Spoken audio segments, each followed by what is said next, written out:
I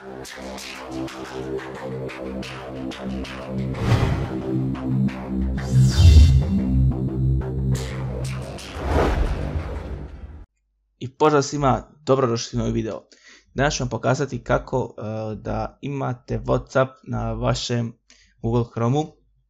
Da odmah kažem, znači, ovo radi samo na Chromeu, ne radi na, ne znam, Mozilla, Firefox, to je isto u stvari, Internet Explorer, Opera i to, znači samo Google Chrome.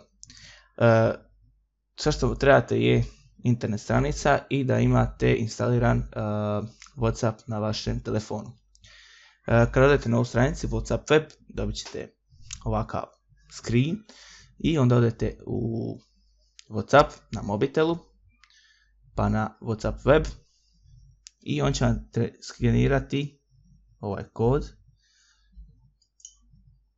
i samo čekamo i evo ga.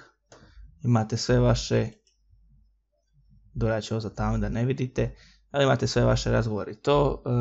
Uvijek vam mora biti mobitel spojen na internet, bilo preko Wi-Fi-a ili preko podatkovne mreže, svejedno, samo je bitno da je spojen na internet. I to je bilo to za ovaj tutorial.